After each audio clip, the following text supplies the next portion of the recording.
Welcome back to AutoMax, your pit stop for timeless automotive legends. You're watching RPM Studio, where we bring the roar of the past and the pulse of performance into your screen. Before we dive into this elegant beast of the 1930s, hit that subscribe button and ring the bell. Trust me, you don't want to miss what's coming next. Today, we're taking you on a ride through history with a machine that wasn't just built, it was crafted. A car that blended high art with high speed. The 1934 Bugatti Type 57. And not just any version.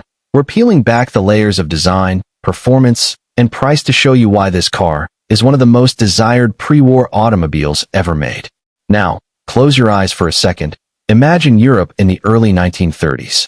The world was recovering from the Great Depression, Art Deco was in full bloom, and in Molsheim, France, Ettore Bugatti and his son Jean were cooking up something revolutionary. The Type 57 wasn't just another luxury car. It was a declaration. A car for aristocrats, artists, and speed addicts alike. Let's start with the soul of the machine, the exterior design. One look at the Type 57 and you'll know this wasn't designed in a rush. It's low, long, and elegant with flowing fenders and a poised stance that feels like it's in motion even while parked.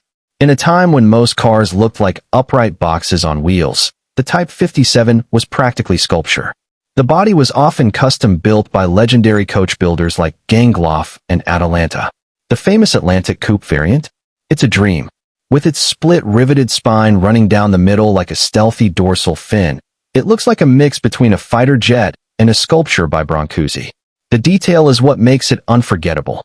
Chrome trim that outlines the sweeping curves, a signature horseshoe grille that became Bugatti's crown, and wire wheels that look delicate yet deadly. Even the door handles feel like they were designed by a jeweler. In many ways, the exterior isn't just vintage, it's timeless. But pop open the door, and you step into something even more personal, the interior. Slide into the driver's seat, and it's like slipping on a tailored suit. The materials are real. No fake carbon fiber, no plastic trim.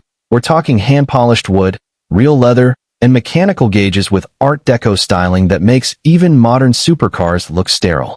The steering wheel is thin and wide, more ship helm than race car. And the gear lever? It's a long, elegant stalk that clicks into place with the satisfaction of a finely made watch. There are no touchscreens here, no navigation, no backup camera, but somehow, you don't miss any of it. Everything you need is analog, and everything you don't need is absent. Underneath all this beauty was some serious innovation. The original Type 57 came with a 3.3-liter inline-8 engine, a masterpiece in its own right. This wasn't just a powerful engine, it was smooth, refined, and full of character. Producing around 135 horsepower, it could propel the Type 57 to speeds over 90 miles per hour. And remember, this was 1934. At a time when most cars wheezed at 60, the Type 57 was flirting with triple digits. Now, if that's not enough to raise your eyebrows, there was also the Type 57C, which came later with a Roots-type supercharger that bumped output to over 160 horsepower. The power delivery was silky, the sound, a raspy mechanical symphony, and the ride? Surprisingly refined. Jean Bugatti designed a brand new chassis for this model, which featured advanced suspension geometry for the time.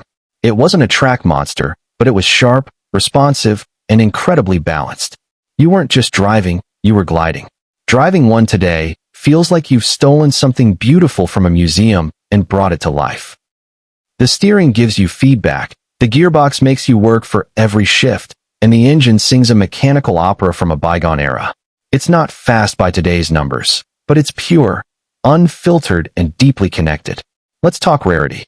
Bugatti made around 710 Type 57s in total across all variants. Some were standard models, others were coach-built masterpieces. But the Holy Grail? The Type 57 SC Atlantic. Only 4 were ever made. One of them, owned by fashion mogul Ralph Lauren, is often considered the most beautiful car in the world, and another sold at auction for an estimated $30 to $40 million. That's not a typo. $30 million. And even a regular Type 57 in great condition today can easily fetch $1.50 to $3 million. And that's if you can even find one. So is it worth it? That's a complicated question. If you're looking for Bluetooth, cup holders, or a digital speedometer, this isn't your car. But if you're chasing the essence of motoring, if you want a car that blends engineering, art, and emotion into one machine, then the Bugatti Type 57 is in a class of its own. It doesn't just drive, it tells a story. One of craftsmanship, of ambition, of a golden age of automotive design when cars weren't just transport, they were dreams on wheels. And here's a fun fact. Jean Bugatti, the mastermind behind the Type 57, died tragically at just 30 years old while testing a Type 57C tank racer. His legacy lives on in every curve of the car. The Type 57 wasn't just his best work, it was his final masterpiece. A testament to what's possible when passion meets precision. So the next time someone tells you old cars can't keep up, show them the Type 57. Show them the beauty, the brilliance, and the sheer audacity of a car built almost a century ago that still manages to drop jaws and raise pulses. That's the magic of Bugatti. That's the reason we keep coming back to these legends. And that's a wrap for today's episode on RPM Studio. If you love this dive into the world of vintage speed, make sure to subscribe, smash that like button, and drop a comment. What's your favorite classic car of all time? We want to hear from you. We've got more legends coming your way, more engines to fire up, and more stories to tell. Thanks for riding with us here on AutoMax. Until next time, stay fast, stay curious, and never stop driving. Movie camera script ends.